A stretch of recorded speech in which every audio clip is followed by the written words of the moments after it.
Hey everyone, Marsh from Consequence here. I'm gonna be doing some quick heroic guides here real quick, and then I'm gonna hop over the mythic. We're gonna do the last two heroic. So I wanted to wait for the re-clear because sometimes the first week can be a little hectic and there's not like a real strat. So making sure I get the guilds who are just heroic progging the best information as possible is important. So we're gonna hop right into it here. With Muggsy, the first thing you're going to want to do here on Heroic is you see he's tanked here. Alright? And then we have markers for all of these cages. You can see that there's a yellow marker here and an orange marker here. And we keep it really simple. Range in one, melee in the other. If you have a really uneven group or you need to split up your healers, make sure you put your healers in each one. And it's just tanks on the outside. There are some classes who also benefit from being on the outside, DK being one of them. But again, it's just safe to put people in unless like the player like insists that they're on the outside. So there's just a kick in here, and then there's going to be this shakedown cast. In a perfect world, you bait it and then move, but in heroic, people are just not going to do that. So just heal it up. It won't matter as the weeks go on. And then you're going to get the break here. Now, this break is going to line up with this tank frontal. So it's really important that the boss is tanked away and also that the melee group is being hit towards the middle of the room and not in front of the boss. So you can see here they're all being shot in the middle of the room and not in front of the boss because in 1 second the boss will do his tank frontal ability, which will kill the melee. One thing to note at the tank frontal ability is that you can see the tanks painting on the edge here. So, that is what you are supposed to do. Next, you're going to get Frost Boots. You want people to be positioned near the cages. And all they do is run behind a wall, stand still, let these go off, and that's it. Next, you have the finger. With this, that was super troll, but for that, you take it either to this side or this side and then stand still. Standing still like that is not good. Then you want to move it over after. So you're going to see here, he's going to start his next cast. But before that, just bring the boss over. Everyone moves over. And we're just going to bring it over to this X marker. Next, it's going to be mines. And there's also adds. So there's an add here and an add here. Just multi-daughters hit the back add and just cleave off this add here. Just getting rid of it. Now, this is why I like separating. So week 1, we had people just like dodge the mines, but when we were doing it in a split raid this week when we were weaker, we realized that you melee just need to leave. So once these mines are baited, the melee are leaving, as you can see here. One thing to note is our range players are trying to bait them over here or over here. This is a troll position, and these guys in the middle. But baiting them to the sides is really good.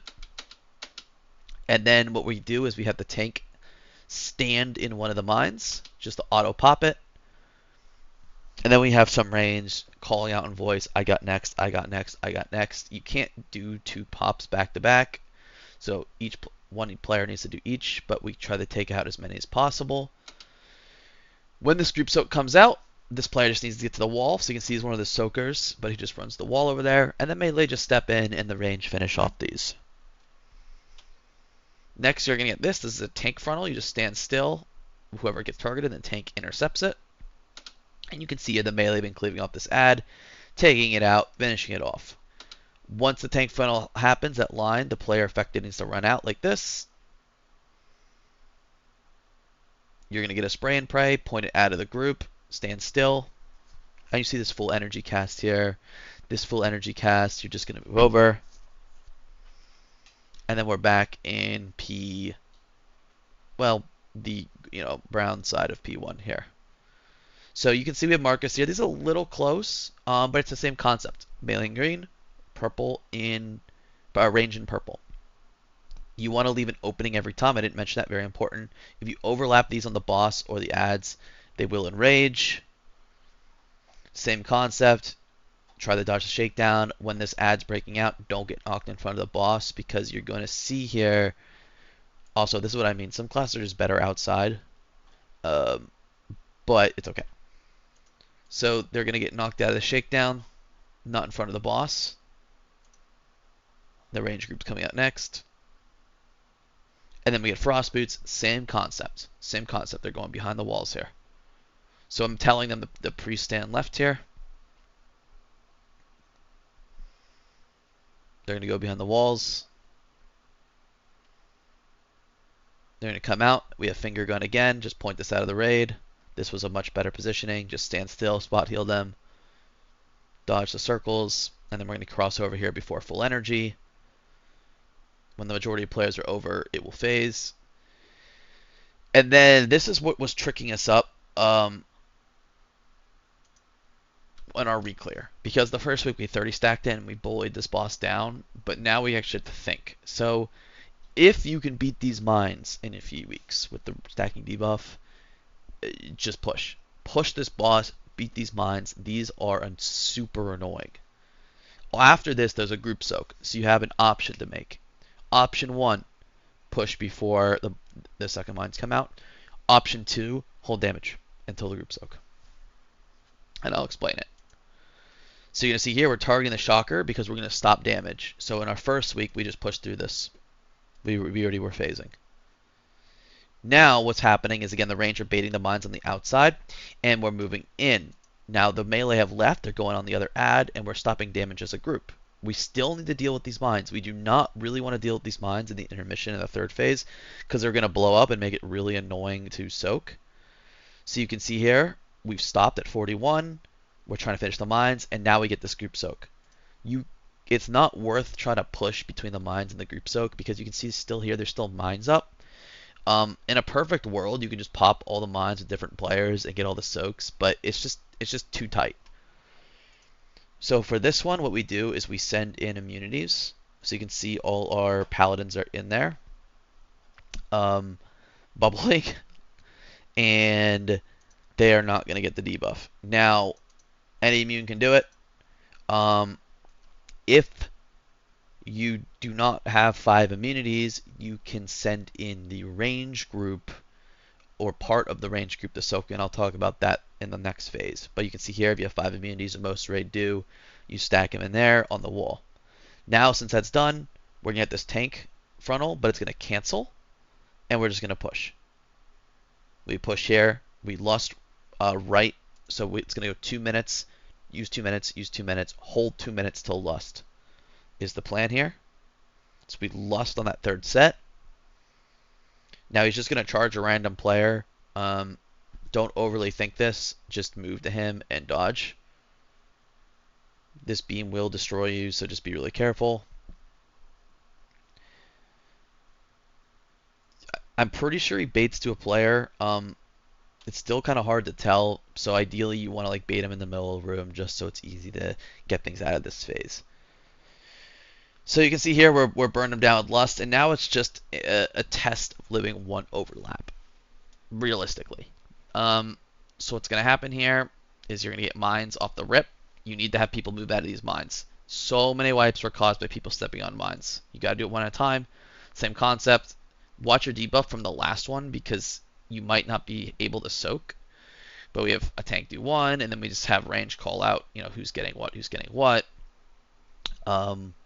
When the mines are out. Now, what we did here is we left 2 up. You can see these lines having 2. And what we're doing is we're taking these frost lines behind the mines. So you can see they're all the way back here. They're using the mines to stop the frost. And then we're going to get jails. These are CC'd with mass root. They're not going to move. We've set up 2 markers here. We had some wipes here that people aren't making it the markers. But it's the same concept. So you're going to come in here. And you're going to burn these down. And now you are going to get this. Now, there's a few options here. So what you're seeing right now is, okay, all our immunes did it already. And you can see all the immune classes are not in there. But, also note that the explosion breaks the walls. But, we need everyone else to soak. So let's talk about the options. Option one is to do the immune strat, which is what you saw. Immunes take that one, you need 5 of them, and then everyone else goes in, and they are going to soak the one in there. Option two is to push that Mind's Cast, and then you don't get that second debuff, and then everyone can kind of soak for free. You can send everyone in, and they can soak.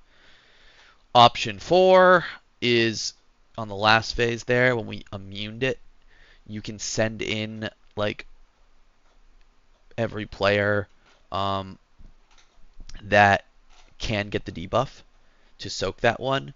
And then if you have 5 people without the debuff on this set, you do not send those 5 people into the cage because they are going to be targeted by that soak.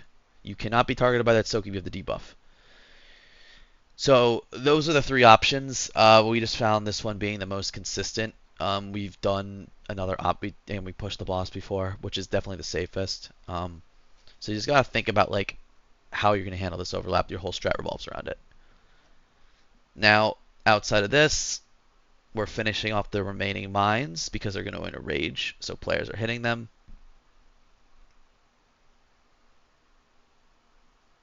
This storm finger gun is pointed out. Spot heal that target.